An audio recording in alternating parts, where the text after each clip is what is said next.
segmen ketiga sekaligus segmen akhir nih di episode All About Bogor. Udah banyak banget yang kita bahas di segmen-segmen sebelumnya nih ya teman milenial. Dan sekarang seperti spoilernya tadi yang telah dikasih sama Taya, ini adalah kota dengan tempat sejarah atau nilai sejarah yang sangat tinggi ya Bogor ini ya. Iya, memang Indonesia memiliki kebiasaan untuk menamakan jalan-jalan dengan nama-nama pahlawan. Benar. Dan tidak terkecuali Bogor juga ini. Benar banget, jadi mungkin ini adalah salah satu cara untuk terus mengenang perjuangan-perjuangan dari pahlawan yang ini asalnya dari Bogor, biar sekarang nih anak-anak muda sampai nanti cucu cicit kita semua nih masih inget sama pahlawan-pahlawan ini. Biar kalian nggak cuma ngapalin nama jalan karena tempat tertentu mungkin ada restoran enak ya, Bener. tapi juga karena dibalik dari nama itu ada perjuangan yang tak ternilai harganya. Bener banget Tay. Nah salah satunya nih ya perjuangan yang tak ternilai itu direpresentasikan dalam Jalan Nyi Raja Permas atau Jalan Dewi Sartika. Jadi ini adalah nama pahlawan yang diabadikan di ruas Pasar Anyam.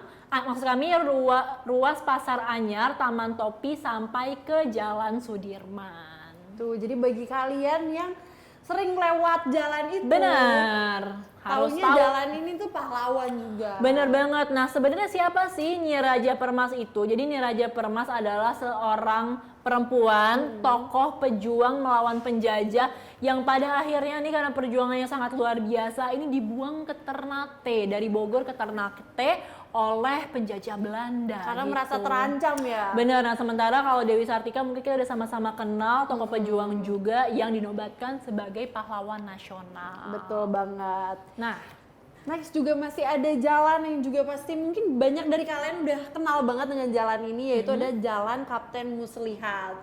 Jadi nama lengkapnya Kapten Tubagus Muslihat ini merupakan pahlawan yang gugur di medan perang dalam memimpin anak buahnya tepatnya di Jalan Banten Bogor pada Desember 1945. wah. Dan Kapten Muslihat ini waktu itu ngelawan Inggris Kak. Dan yang menarik dari kisah dia dan juga yang heroik dari kisah beliau adalah karena ia terkena timah panas 2 kali sampai akhirnya ia menghembuskan nafas terakhirnya. Aduh, ini kalau misalkan kita bahas tentang sejarah-sejarah perjuangan para pahlawan kita sebelum merdeka, emang ini patut banget kita apresiasi dan rasanya ini nggak pernah berlebihan kalau kita Iya. ingat untuk dijadikan nama itu jadi nama jalan supaya kita ingat terus gitu ya. Nah, kemudian nih kita beralih lagi ke Jalan Mayor Oking. Jadi buat kalian yang melintasi jalan antara Citerep sampai Cibinong, kalian akan menemukan nama jalan yaitu Jalan Mayor Oking. Nah, Jalan Mayor Oking ini adalah seorang pahlawan asal Bogor, di mana dia adalah seorang mayor yang bernama asli atau bernama lengkap Oking Jaya Atmaja gitu. Oke, karena tadi kita udah menyebutkan pahlawan yang berjuang mempertaruhkan nyawanya, kali ini dia mempertaruhkan bukan nyawanya sih, tapi dia berjuang di bidang yang lain. Bener banget. Yaitu ada Jalan Kiai Haji Soleh Iskandar, di mana beliau dulu memperjuangkan kota Bogor melalui bidang sosial dan juga pendidikan. Jadi Bapak Kiai Haji Soleh Iskandar merupakan tokoh pejuang gerilyawan dan tokoh ulama asal Bogor. Beliau juga membangun sebuah pondok pesantren pertanian, yaitu Pondok Pesantren Pertanian Darul Falah tepatnya pada tahun 1961. Ya bener banget nih, kadang memang yang disebut pahlawan itu bukan cuma orang-orang yang berjuang melalui perang aja, tapi juga dengan menyebarkan agama-agama, kemudian juga dengan menyebarkan ajaran ya. ajaran-ajaran budaya-budaya tertentu, itu juga bisa loh disebut dengan pahlawan. Jadi artinya tuh luas ya Taya. Iya, bahkan Bapak ini kan merupakan seorang gerilyawan yang otomatis dia juga Bener. berjuang di medan perang kan, tapi dia Bener. masih sempat untuk memperjuangkan sosial dan juga pendidikan, salah satunya dengan mendirikan pondok supaya cucu-cucunya terus kemudian generasi kita sekarang masih bisa mendapatkan apa ya, turunan dia atau warisan dia berupa informasi pendidikan gitu. Ilmunya tuh turun menurun gitu ya. Nah banget ngomongnya, iya itu maksudnya. Nah selanjutnya tadi ya kita akan jalan-jalan lagi nih ke beberapa nama jalan yang diambil dari nama pahlawan. Di antaranya adalah Jalan Raden Kanan gitu ya, lebih enaknya ya, ada spasinya dikit Kanan.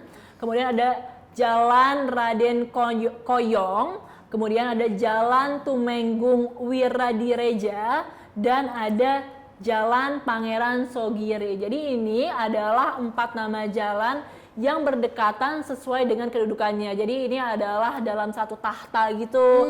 Dan mereka ini untuk dikenang juga jasanya, mereka ditempatkan di tempat-tempat di Bogor itu nggak jauh-jauh sesuai dengan kedudukannya gitu. Mungkin untuk memudahkan menghafalkan juga kali ya, karena kan dalam satu peristiwa dan tadi satu kedudukan juga. Ini kalau misalkan teman-teman yang masih sekolah di muatan lokalnya Bogor, mungkin salah satu shortcutnya untuk menghafal pelajaran sejarah itu yaitu dengan cara mungkin bisa jalan-jalan karena dekat ya. Keliling Bogor kan. Bener, seru banget. Kita memberikan cara baru untuk meningkatkan wawasan kalian. Bener sambil banget. belajar sambil jalan-jalan. Seru Tapi fokus belajarnya, jangan jalan-jalannya. Nggak apa-apa sambil jajan dikit kali ya. boleh.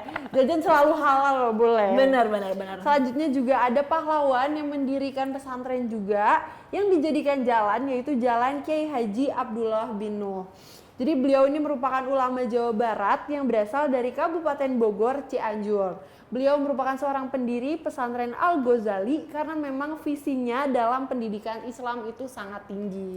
Wah, ini ternyata banyak juga nih ya tokoh-tokoh ulama yang memperkenalkan Islam kepada masyarakat Bogor di zaman dahulu kala dan akhirnya dikenang dengan cara nama jalannya itu dinamakan dengan nama beliau. Betul. Gitu ya. Dan nah, kita beralih nih, yang ketujuh adalah Jalan M.A. Salmun.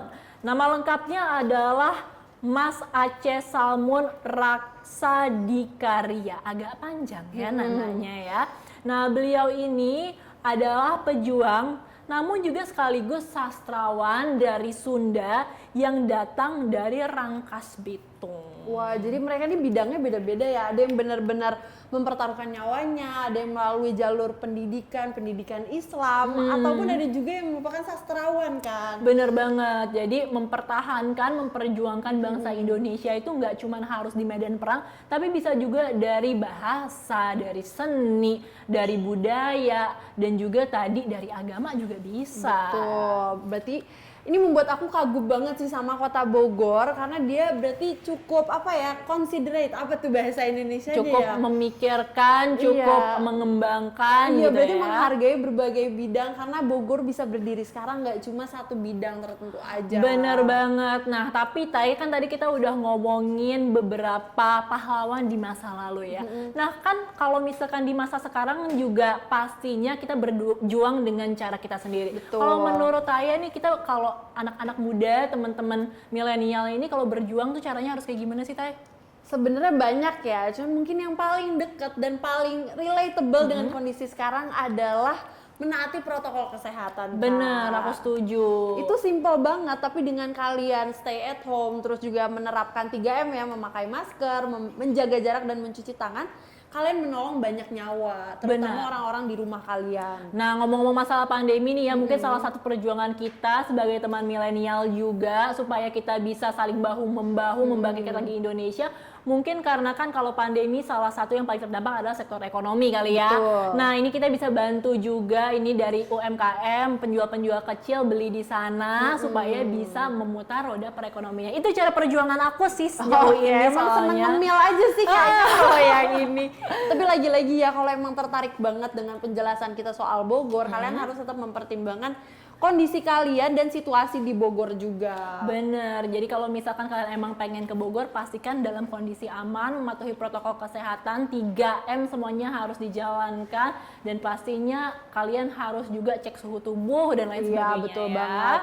Dan memang kalau misalnya bergaul sama kita tuh banyak banget jalan-jalannya. Jadi Bener. kalau kalian terus mantengin kita, nggak cuma Bogor yang kita kunjungi, kota-kota lain di Indonesia pun akan kita jamah. Bukan cuma di Indonesia, tapi di dunia. Nah, biar berasa traveling virtual kan Bener sama kita. banget. Nah, nggak terasa ini udah jadi akhir segmen pembahasan kita mengenai All About Bogor.